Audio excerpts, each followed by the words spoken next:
What are you doing? I don't know. Are we live? We're live. Yeah, but come on now. We'll keep this in. Oh, did you like that? This is nice. This is real. This is raw. This is raw. This is Tuesday Night Raw. Oh no. They've done that before.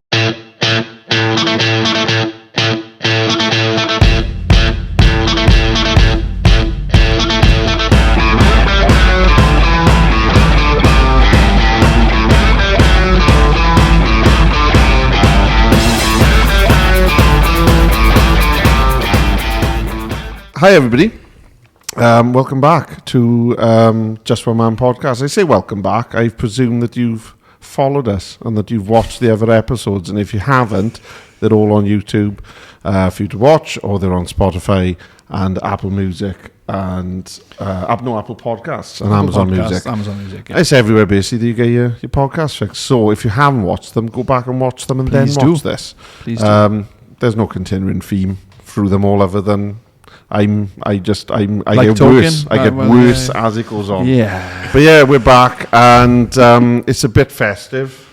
There's The Iron Dragon have gone all out. You can't really see it. No. There's massive inflatable things out there which are awesome. And there's a Christmas tree by there, but Yeah. you can't see it. Sorry. Yeah. you'll probably do something with that. Will I? Yeah, you'll probably film something. Okay. Like that, I'd imagine. You probably would have seen it. It'll be in the new Christmas intro.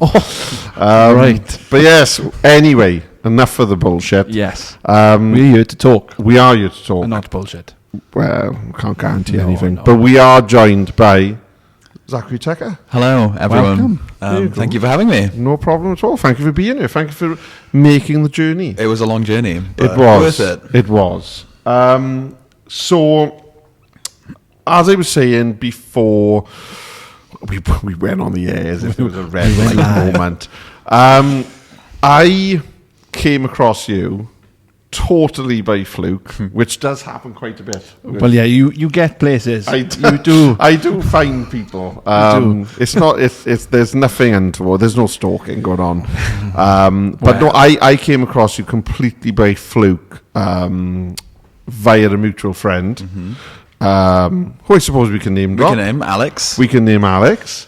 Who I haven't seen in a long time, and he doesn't know at the moment, which is quite funny. He doesn't know that he's kind of brought Zack to us. Well, He doesn't know yet. He's my best mate, and I was talking about him at this podcast today, but I just didn't think to mention names. I know. Nice. But and it was something, you were doing a talk and discussing OCD, which obviously we'll get into in a lot more depth.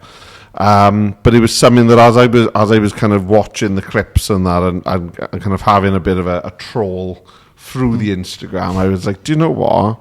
It's something that has been mentioned in passing in previous episodes, but we've never really had No, we haven't. someone that has that kind of first-hand experience to be able to give it a bit of weight behind it. So I suppose that's where you come in. I suppose your trauma, My trauma. your trauma is going to hopefully help other people understand if they are feeling similar, or have family and friends that feel similar. So when we kind of doing our little bit of fact finding, I suppose, you stated that you were diagnosed with OCD at 19. Yep. And that was a formal diagnosis. Yeah, from a therapist. From a therapist. So would you mind, I suppose, just kind of getting into how you come to that point? Yeah, sure. So, honestly, before 19, I generally think my mental health was fine. I'd never really had any issues with maybe just general teenage anxiety. But I was working in a kids store in Marks and Spencer's, and the kids section of Marks and Spencer's even, and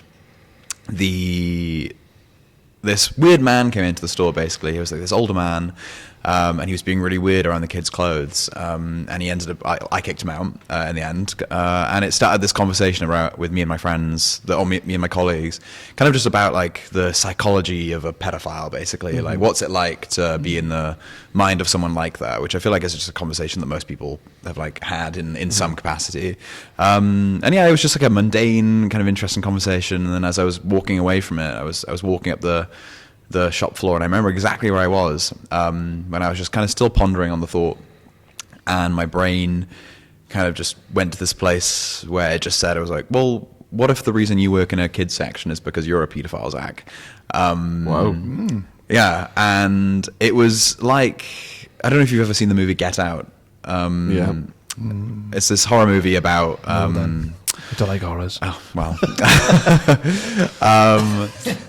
It's basically, there's this one scene in it basically where a man is hypnotized, and he says, the villain says, sink into the floor, and then the character has the scene where he like sinks into himself, and he feels like he's watching himself fall down into his own mind. It's very strange, but I remember that feeling, like my entire body just sank into itself, because it was just such a weird like sensation where I was just like, oh, what a weird thought to have. But then it just kept playing over and over and over in my mind and wouldn't go away.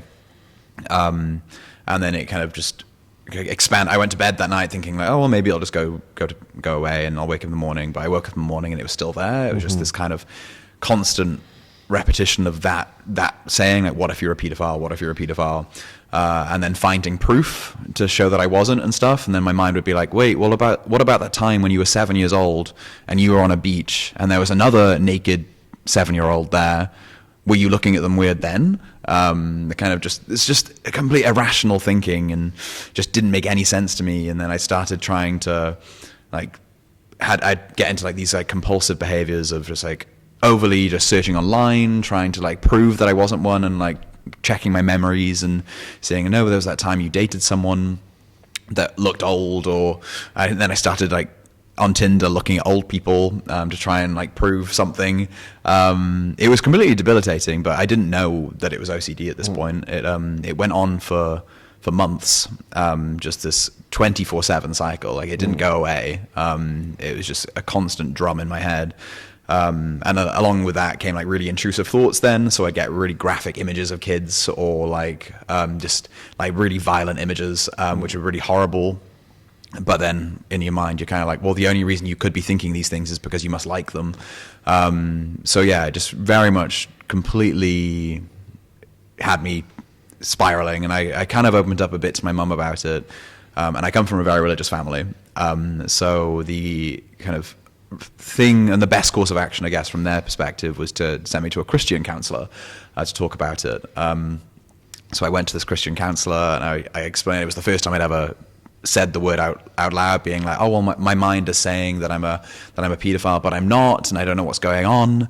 And that's when she said, she was like, she kind of obviously had also no knowledge around what OCD was. And she said, oh, well, you're clearly just resisting temptation, and this is lust, what you're going through, and started to pray for me that I'd be able to resist this sin.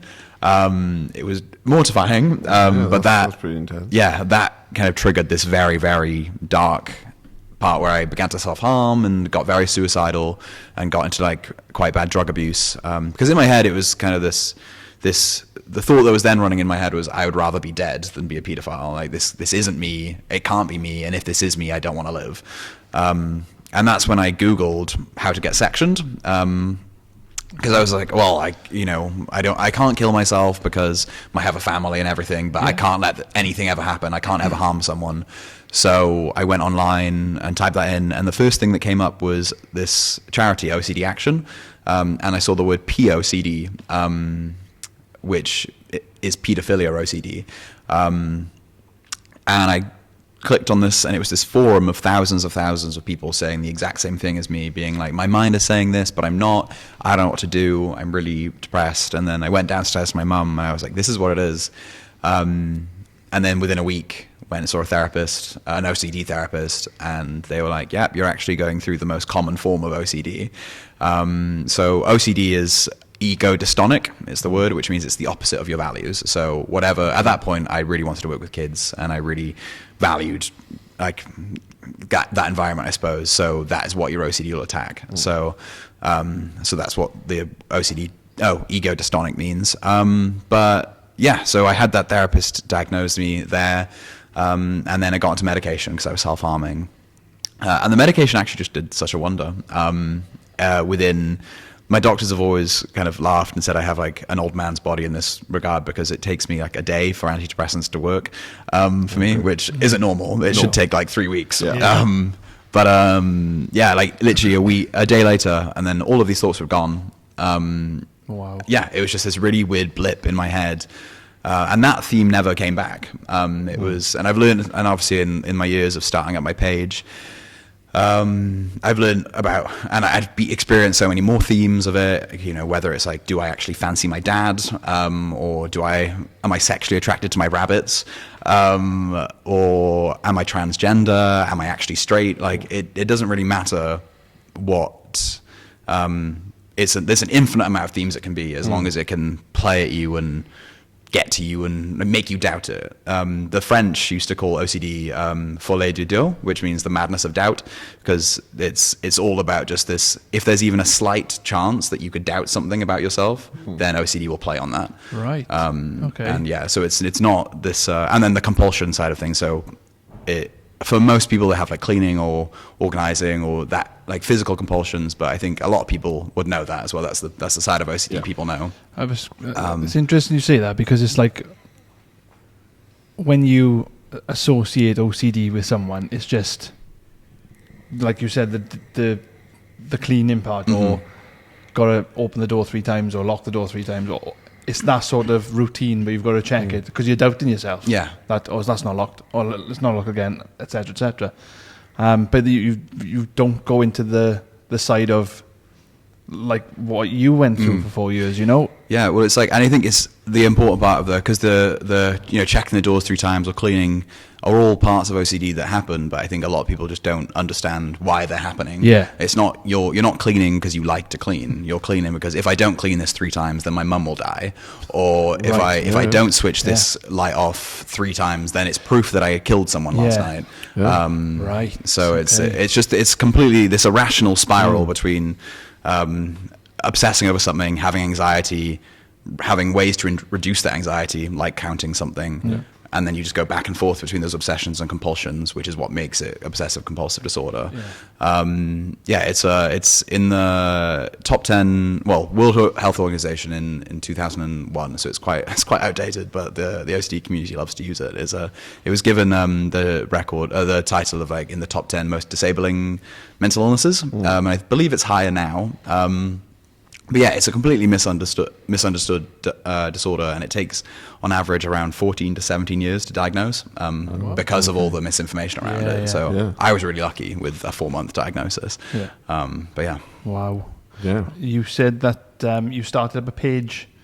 Yes. So that's an Instagram page, I believe? Instagram page, yeah. So I've always been pretty open with my mental health. I come from quite just my friends are all very empathetic and emotionally intelligent, I guess, and it's been very inspiring to me.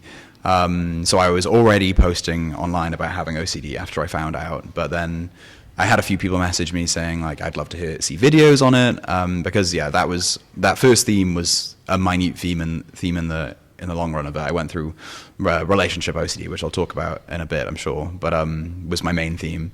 But yeah, just kind of I wish I had a platform where I could just scroll on Instagram and see someone talking about intrusive thoughts, so that I'd know that it was OCD, because it terrifies me to think that people do go through that for 14 years, and how many people have lost their lives as a result of OCD without even knowing, because like as I said, I was like, my head was saying I'd rather be dead than this be true about myself.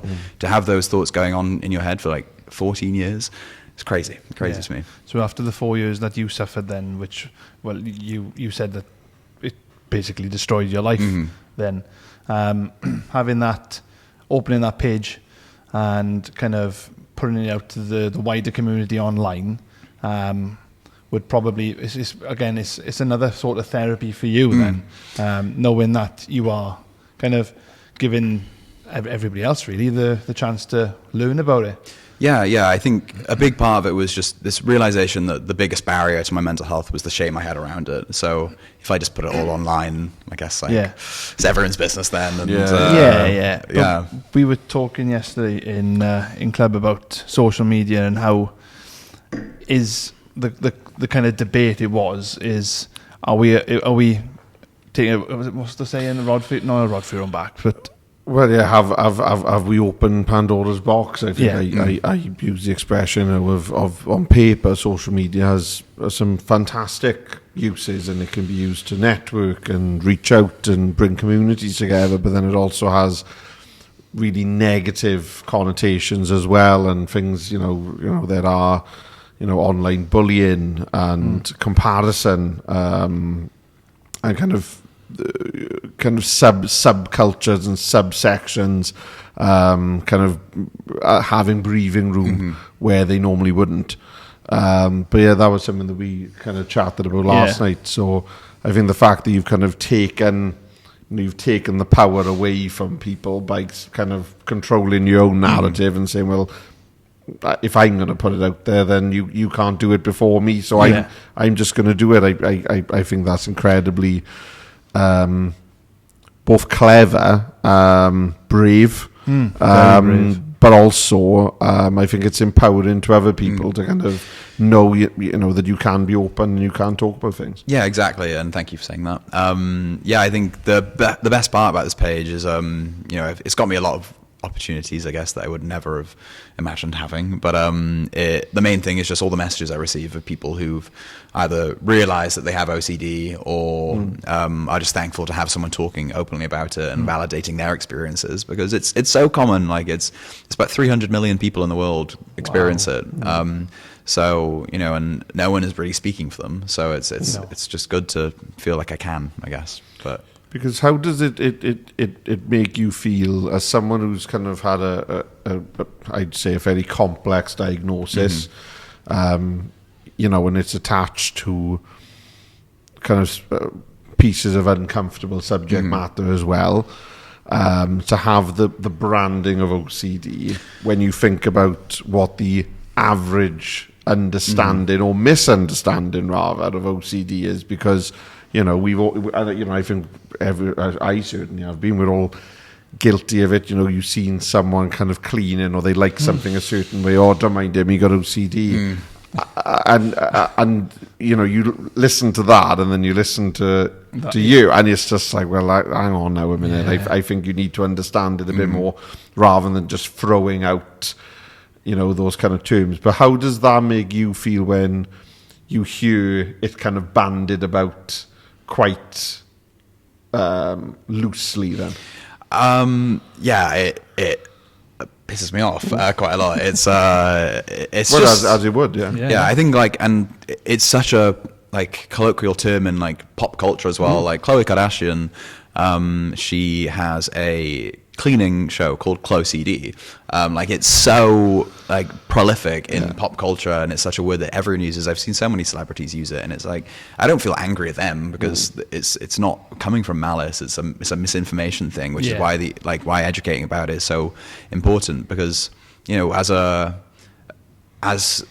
there's people who are going through this in complete silence who may or may not know that it's OCD, but to have someone, if they're in the office or they're in work or something, and someone next to them is just like, oh, I'm so OCD about my files being neat, it just makes it harder for them to open up, firstly, and it just trivializes the disorder and makes it seem like it is this light and funny thing, but it's a killer. It's killing people.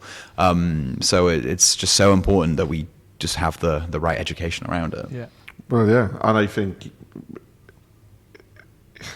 because I keep in my head all the way I've been thinking, because my father used to have this kind of thing where if we went out for food as a family, and there would be three of us, and there'd always be a fourth table mat. There'd always be a fourth place mat. Yeah. But he would put it right to the edge of the table, and then he'd make sure the salt and vinegar were on it, and he'd have to make sure the knife and it was just thrown. Oh, it's OCD. It's OCD. And then you think to yourself, Is it? Yeah. Was it a fault? Is it just he was particular? He liked things a certain way. But but then you mentioned about I know people who photograph and film them locking the front door and knocking light switches and plug things off, and then go in to work and then panicking, have I done that? Because as you said, the irrationality is you know, I haven't knocked the iron off today. Oh my God, the house is going to burn down. Or, you know, or something dreadful will happen. Whereas the likelihood is, no, it probably won't. No. But you can't tell someone that, because then that kind of invalidates how they feel. Because if that's how you know, you can reassure, but it's important to reassure and not invalidate, I suppose. I'd also say it's not good to reassure. Okay. It's this is what I'm here for. Yeah. So reassurance is a compulsion in itself. Okay. Like if I'm going through OCD, if I for example, let's say I'm having an anxiety attack that I actually have like heart disease or something, and my head's always like, oh, what if I actually have heart disease?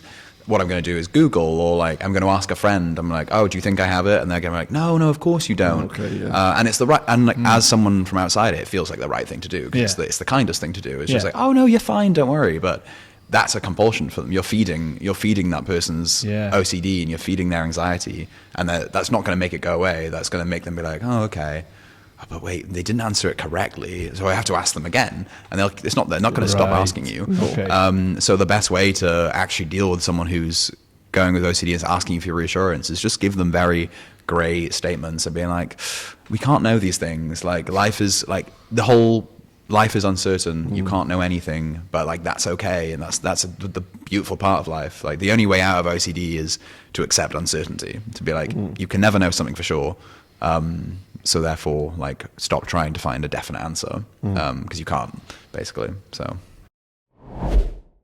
So I suppose, and this is quite a big question, I suppose, off the back of it. That guy, he doesn't come into the kids section. He doesn't come into that shop. And this is really difficult, I suppose. How different does your life look going forward? Do you think it was always going to be inevitable? Something would have triggered it. Yeah. So my life would have been probably the exact same, just at a different time in my life, for a different reason, and maybe not even the same theme. It might have been something different. As I said, I've had lots of themes, and before even that theme, I had a theme before that, which was I now know as relationship OCD, where I'd been with a partner, and we'd been together for a good few months. It was hot, it was romantic, it was sexy, and then he said he loved me, and up until that moment I could have sworn I loved him back, but as soon as I said it to him, I felt that sinking feeling, and just this thought being like, well, how can you be sure? Like, how do you know you actually love this person? You can't know. And then became really compulsive with that, where I was like, oh, well, no, there has to be, I have to prove that I like him, so I do these big romantic gestures, and I'd constantly tell him I loved him, or I'd take him for picnics and stuff, and I didn't clock. I ended up breaking up the relationship because I was just so debilitated by how depressed it was making me. And then just thought, I don't know, I didn't really think too much of it, because like as soon as I broke up the relationship, it all went away, and then it was fine. And then obviously the theme that got me diagnosed came up about 3 months later.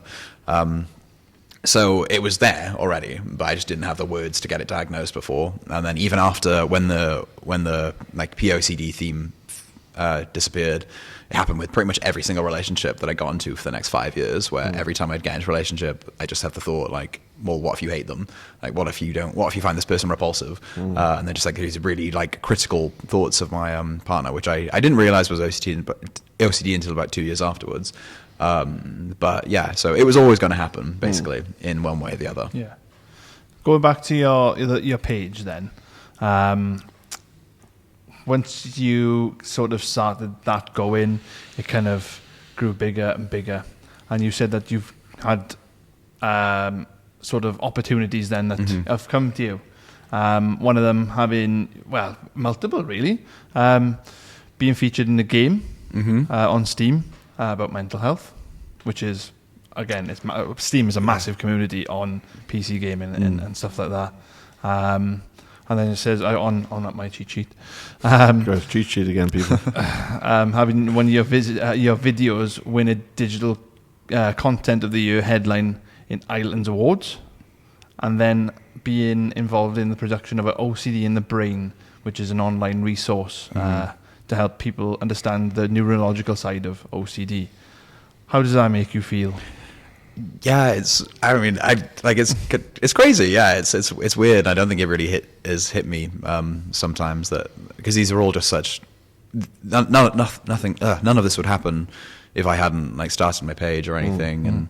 And the first one, the award, that was the first thing that happened. It was that was about like I didn't even have that many followers, and that happened. That was only about 3 months into me having the page, and this charity called Lust for Life in Ireland just nominated me, and it ended up winning like Digital Content of the Year. And I was like, oh, okay, that's kind of cool. And then just from there, just kept going, and then going on podcasts and stuff like this. Like it's so cool and very surreal to be able to do. But I think the thing I've loved about this most is that it's helped me, I guess, grow as a person myself. I feel like I now can confidently say I'm very emotionally intelligent, and I'm confident and secure in myself, and I think this is all just a consequence of this page, and just building me and being able to do public speaking as well, which is not something I ever thought I would do, and now something I love doing. It's just cool. Basically, I don't really know what to say on it other than that, but wow, that's nice. It's good. It's brilliant. It's good, and I think, especially when you look at the varied platforms. So as you said, you've got online resources, you've got gaming, you've got other kind of mental health and support pages and functions and kind of online resources that are helping you to push that message out. I'm interested to get into a bit of the Steam stuff. Yeah, because I've never used Steam. No? I know what it is. Yeah. I'm not that old. I do know certain things. But no, so what my thing with Steam was, this is my kind of geek coming out now. Nothing wrong with being a geek. Well, I used to... The Incredible Self. That's true. I used to play Microsoft Flight Simulator on Steam. Oh. But back in the day, I was like, oh, what are you playing that for? You literally go on TikTok now, and there's people that have spent 10 grand on a setup, and they're getting money for it. Yeah. I know there's nothing to do with OCD, and what we're trying to say is just, but you don't know, those people may have it. Who are you to judge? Okay, sorry. Yeah. But if you've spent 10 grand to make your front living room look like the inside of a Boeing, then that is completely your thing, and that's fine. I'm not going to judge you. I can't speak for Jordan. So does that mean you were giving me permission instead of my wife then to thanks, Mark. I am not fighting Leah at all. She'd batter me. Anyway, sorry, that was a bit of a tangent, but anyway. Yeah. So, sorry. Sorry. It's fine. Tell us about Steam, Zach. Right, yeah. So it's a game. So I got involved in this. My friend is a production assistant, I guess, for this wider thing, and there was a collaboration with this American comic book called Dark Horse Comics, which years ago had this comic called She Could Fly, which was a comic book all about OCD and breaking free from the OCD cycle, basically.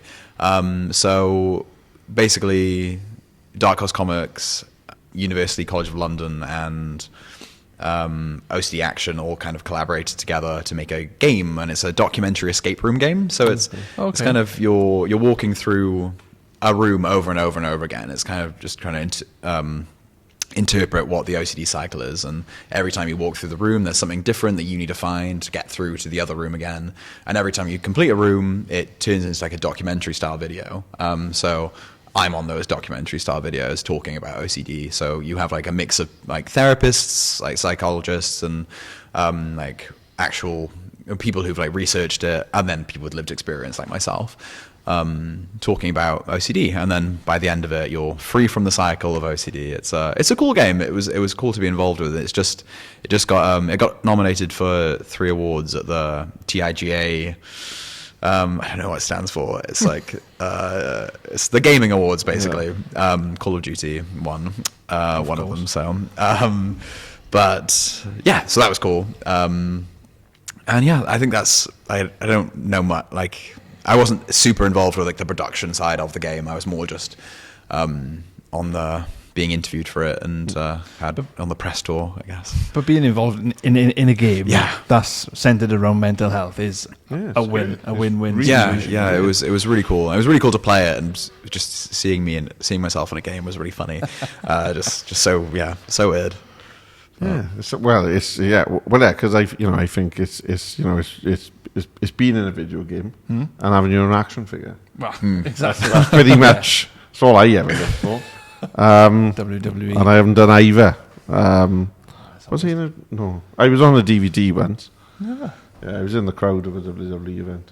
And you could clearly see it was me. And you could see my father sat next to me with a copy of the Murph Express.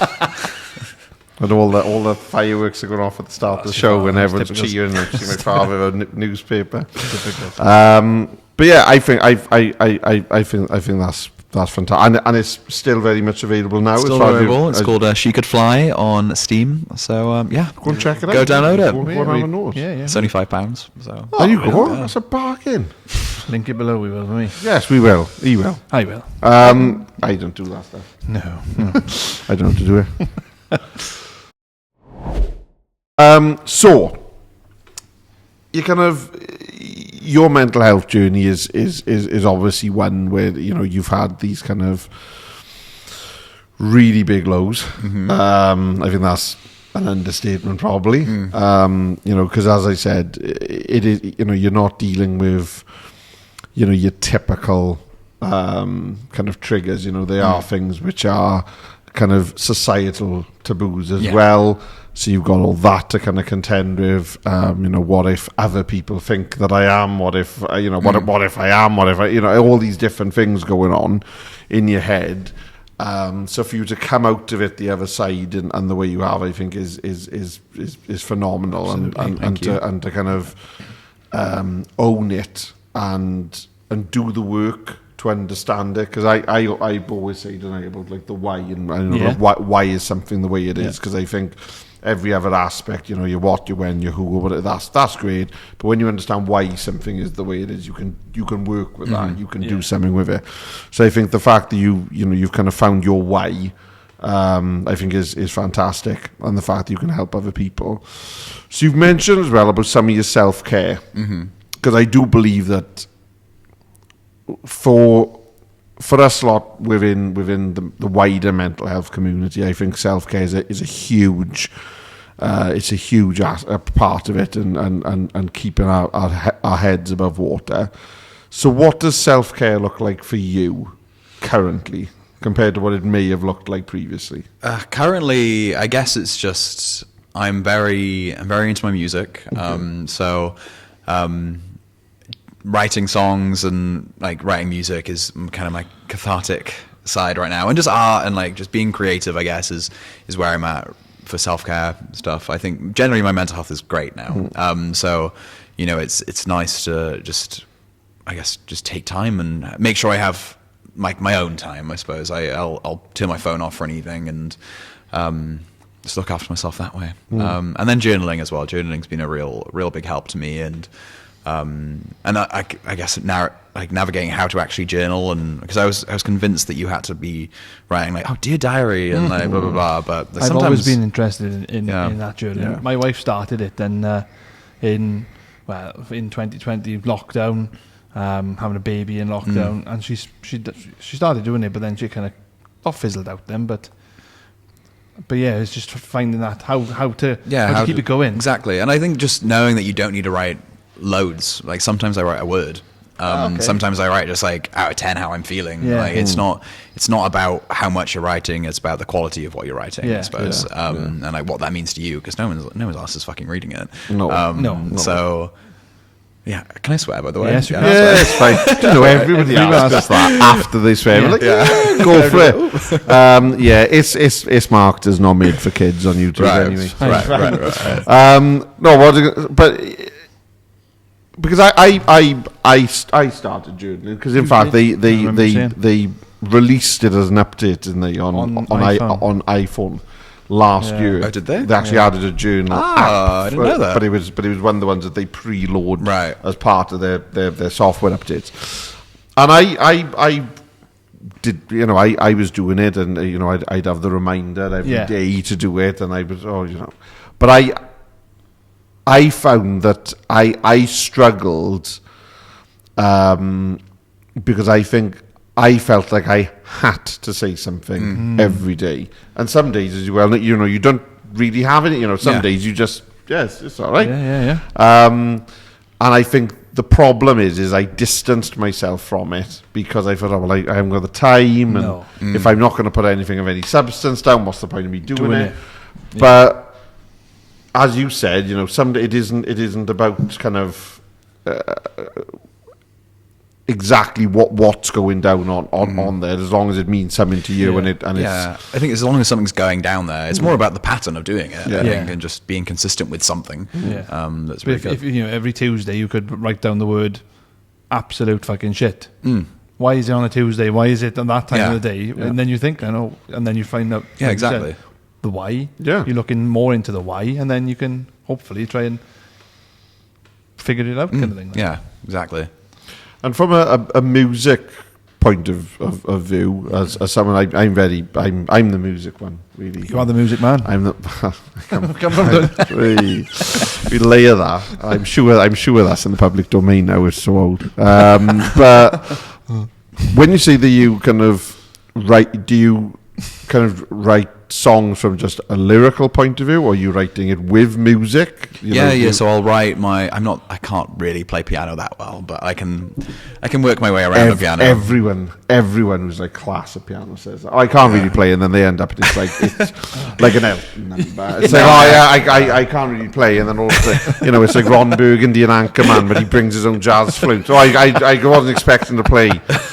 Well, I'm not that. I guess it's more just the music, the songwriting side of stuff. I enjoy writing music, especially if I've gone through like a heartbreak or I'm in love or anything like that. I find it quite cathartic to get those emotions out. And is there a kind of a bit of a consistent theme around the kind of music, because you mentioned kind of heartache? I love getting my heart broken just so I can write a new song.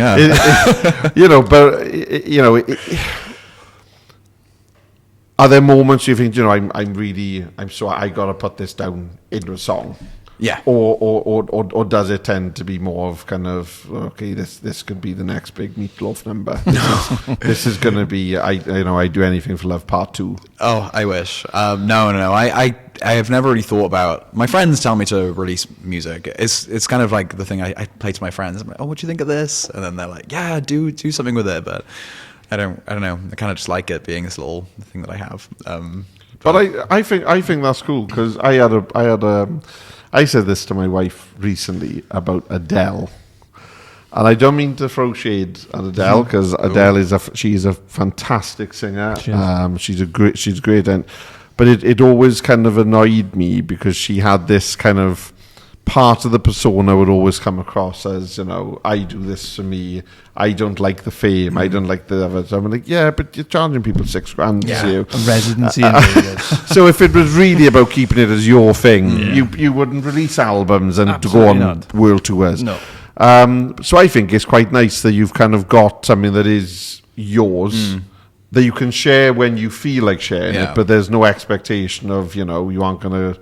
Well, I don't know. I'm saying this. On the list of achievements. I could turn around in 5 years and be like, "Oh, and by the way, he's back, and he's just come off his Vegas residency because he could find his way around the piano."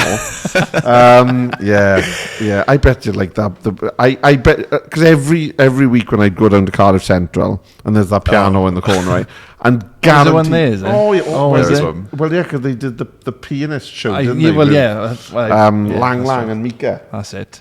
And but there's always one, and he's like, he's pissed. He's obviously pissed. He wandered in from the Great West, and he's just like that. And then the other ones, we're like, oh my god, this person can play. And I think you're that second person. You're probably the one that can play.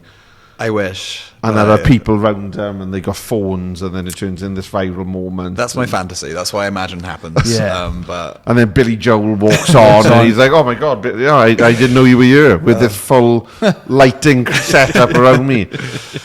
No, I think that's cool. So bucket list stuff, because as I'm getting old, and I say as I'm getting older, I'm 35, but as I'm getting older, I do think about bucket lists. A lot more. I do think about, and I think ever since having my son, I think a lot about what selfishly I want to do. If I'm not here anymore, what I want for him, what I want for my friends. And you give us some of the things on your bucket list, and I'm very interested in swimming with great white sharks as well.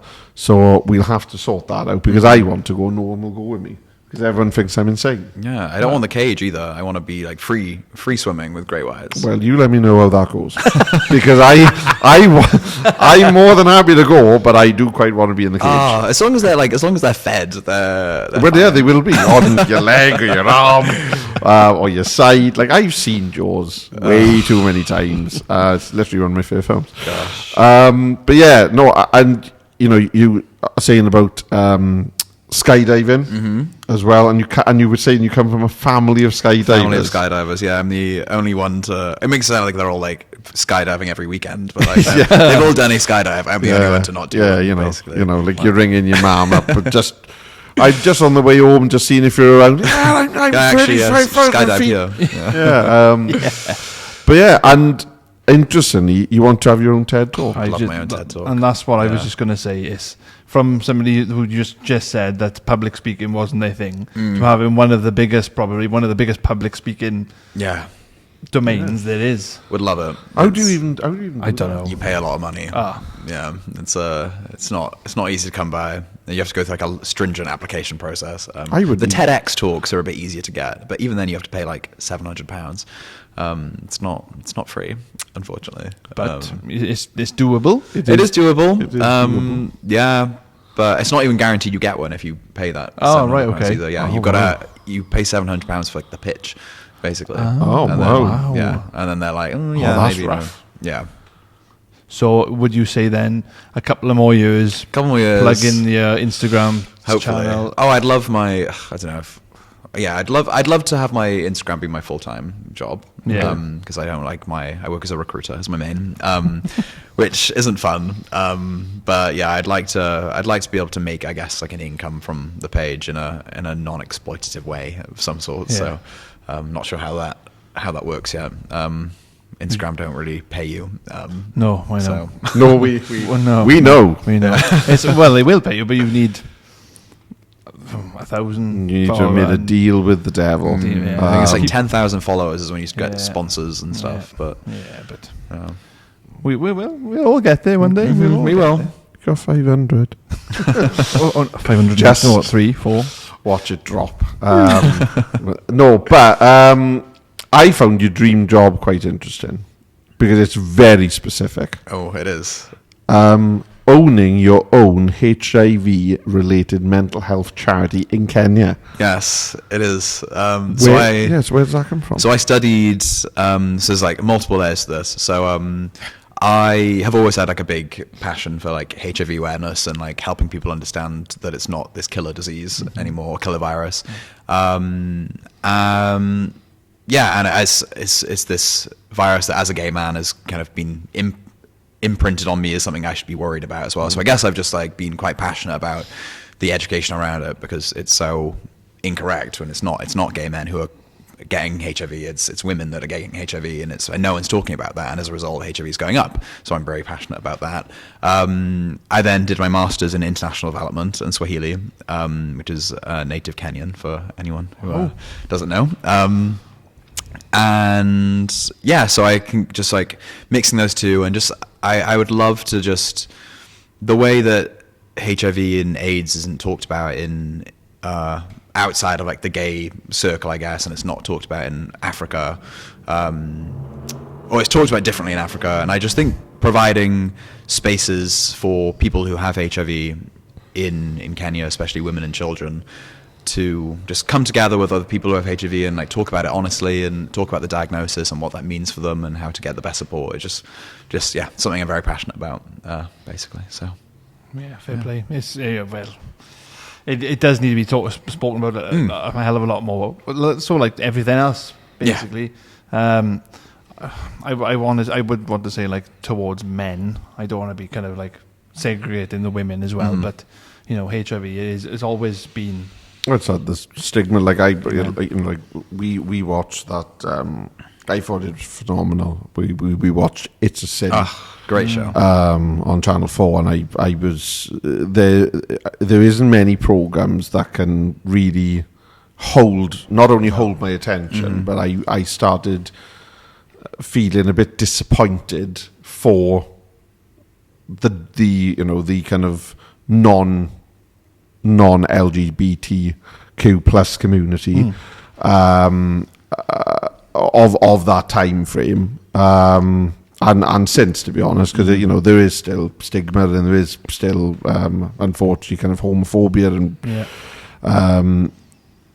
and there should never be. But I watched it and I was I found myself like in tears at some point, because I was thinking, and like my mother's has nursed now for nearly 45 years, and I asked her, I said, can you remember when it happened, and how and she said, yeah, she said they were isolated as if they were like lepers, and if it was horrendous. She didn't. Even back, there were a few who really were kind of progressive.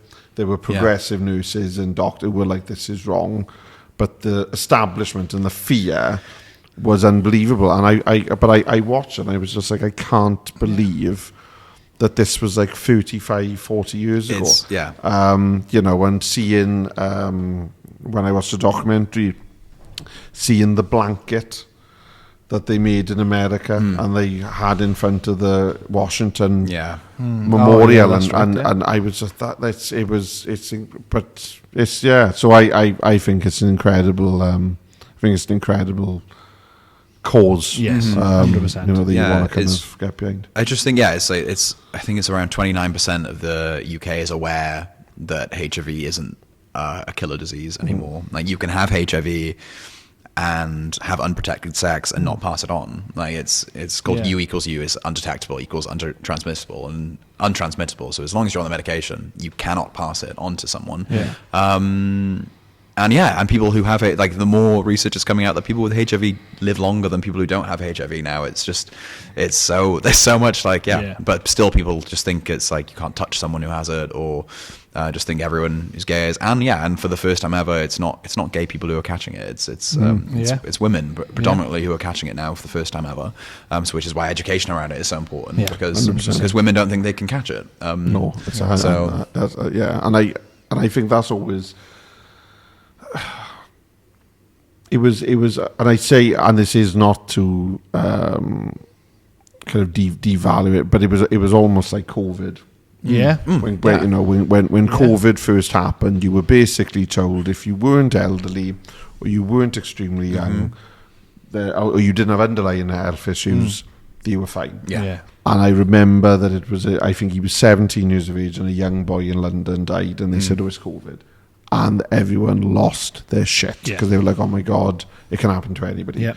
And then there were people who were younger dying, who were healthy dying. Pregnant. And but very much in that same vein of, for as long as an illness is marginalized, as long as it's categorized as, it's only in this portion of society, people don't really pay attention. It's not until, as you said then, a woman dies of HIV, or this person, and you think, well, hang on, how did they get it? So I do think it's really important, that there is education. Yeah, 100%. So, like you said again earlier, that you've been on a few other podcasts. What's your reason for doing this podcast or your other ones then? I guess just knowing that there are people exactly like me, people who are going through this, who don't have the language to say it's OCD or that it's normal what they're going through, and just I suppose just getting awareness around OCD and just helping people. If I'd had that information earlier, then I wouldn't have gone through, like, if I had gone through that, I'd gone to see a doctor and the doctor was able to say, oh yeah, this is classic OCD, and rather than saying it was depression or that it was just anxiety, then it would have saved me that awful traumatic Christian experience that I mentioned. And I just think that if people are quickly able to recognize symptoms, then that's what's important. So that's why I do it, and that's why I keep talking about it. And I get people don't always understand, especially with that. It's very taboo what you're talking about, but it's so common. Like these themes are not. It's not.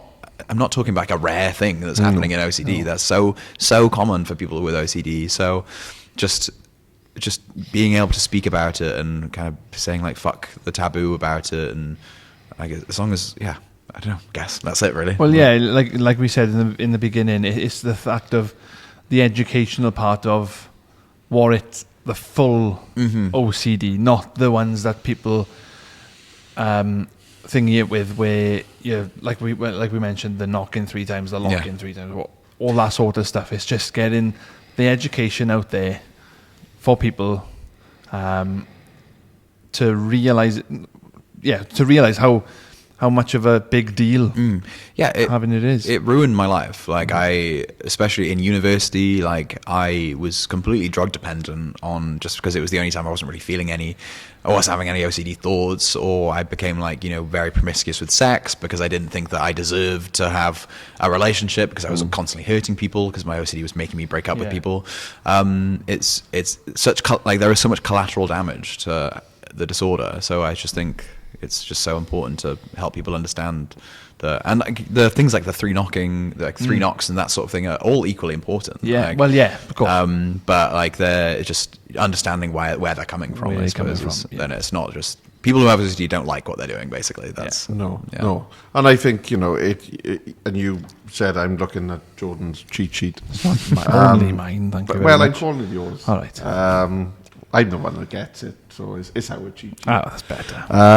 But it's that line, about understanding that OCD is a debilitating disorder, and I do like, and you say about having a way with words and lyrics and songs and create, but it's the wording that it isn't just some quirky trait about tidying. And I think that kind of sums it up nice, because you obviously you are walking, living, breathing human proof that it isn't just about wanting things a certain way. You're having your house in order. There are real complex layers that can do damage, because as you say, you are, I don't know if lucky is an appropriate word, but you're lucky in that you're here. If that happens to someone else who maybe doesn't have the right set of circumstances or the right guidance or the right emotional resilience or intelligence or friendship or whatever it may be, that can be a very different ending. And a common one as well. Very common. And like you mentioned yourself, you kind of were having those kind of ideas starting to pop in your head, and that's not to say that other people out there who may have it and not realize that that's what they've got. So it is vitally important, that people talk, and I think what you're doing, the platform you've got, your honesty, your emotional availability, I think is phenomenal. Thank you. And I feel as though every episode, I feel as if I shower praise on whoever it is that sat to my left. I feel, but it's because I genuinely that is how I feel. Anyone that knows, I don't mix my words much. And it's the first time I've met you in person. And I purposely, I like to know bits and bobs, but what you've shared today, I think is phenomenal. Absolutely. And I think you're an absolute credit. Yeah. Thank you. And long may it continue, because I Yeah. think that for as long as there are people like yourself who are willing to help, hopefully no one has to wait, as you said, 14, 17. They get help much sooner. And Exactly. Yeah. I think a big part of why I speak as well is because I have recovered from it. I live a very full life that isn't really like, I still have OCD. I'll have OCD for the rest of my life, but it doesn't trigger me, and it doesn't like debilitate me in the way it used to. And I think I like to be a message of, I guess, hope that just because you have it doesn't mean you're stuck in it. Because whilst you're in it, it feels like it's never going to end, but it does end because it has to end. But yeah. So if there's someone who's watching, or someone who's listening, who maybe is identifying with certain things that you said, what would your advice be to kind of maybe recognizing that may be an OCD trait, rather than, as you said, just general depressive tendency or whatever it may be? I guess if you're just, I can't. There's so many different disorders that have like intrusive thoughts involved in them, so I can't say that it is OCD. But I think if you feel like you're having these intense thoughts that are followed by compulsions, that they don't have to be physical, they can be mental as well. They can be like mentally checking your memories and stuff. It's probably just worth just going and seeing a psychologist or a therapist about OCD specifically, and asking them to do an OCD test or something, because there are tests to do it. Yeah. Brilliant. Last question from me. You said you're from Cardiff originally. I am. I went to University of Exeter, and then at Edinburgh. Yeah. Which of those places did you spill calamari and the sauce over 5 different people at the same time? Oh, I forgot about that. Yeah, that was in Exeter. I was working at a Moroccan restaurant. Of course it was Exeter. It's an expensive restaurant. There's calamari involved. You've never been to Edinburgh? No, I know, but I don't think it's a calamari place. Sorry, people from Scotland. Sorry. But I walked up this. There was like this one step that like I knew was there, but I was stressed. It was a busy day, and I just had this big plate of calamari. I just tripped and just threw it with all the sauce. Just hit these 5 people all across it. Like somehow managed to hit every single one of them, all with stains on them. And I was just like, I'm so sorry. And then I like walked down the stairs, and apparently my friend just heard me just like screaming as I was like walking down the stairs. I just take a breather. But luckily they were fine, and they were like, "Oh, it's okay. Don't worry. But I feel like, it was the beginning of the night. They were out for the entire evening. They weren't from Exeter, covered in calamari. Yeah. But then I'm thinking, if you've got that type of money, Well, you probably don't mind having a bit spilt on it. exactly. They probably had a nice bottle of house red. Or They did actually, yeah. To be They- fair, they they see had a what I nice mean? one. They had a nice wine. They pissed probably. They wouldn't have known. I would have been if I'm paying that type of money. Oh my days! And on that note, On that bombshell. yes, as Jeremy Clarkson used to say. Remember that? Yes. Top Gear. Yes. We used to love that. I still do. Loves his cars. I still do. Anyway, I'm winding him up over the last few episodes, everyone. I'm trying to get him to break, and it's coming closer and closer. no, again, thank you very much for listening. Thank you very much for watching, following, subscribing. It means a lot of the world to us, and so it continue. Yeah. Yeah, and if you're following us, awesome. If you're not following us, what are you doing with your life? Start following us. It doesn't take much, even if you don't engage us. Just follow us. Follow us. Help us out. And if you're doing it with us, make sure you're doing it with Zack. Yes. And on Instagram, OCD stigmatized. there you go. So Go and give him a follow. We will be tagging him. Zack, thank you very much for coming. Thank you for having me. very welcome. One of those again. One of those. What are you saying there? Exactly. Real people, real stories, Yes. and that's just all about. Yeah.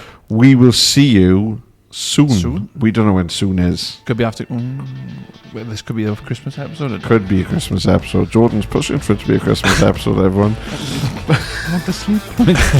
wants to sleep. Anyway, Zack, thank you very much. Thank you. Thank you very much. Mark, thank you very much. Hey. More importantly, Nobody's Thank you very much. Gonna have to sign Anyway, off. Cringe. Ta-da. Ta-da.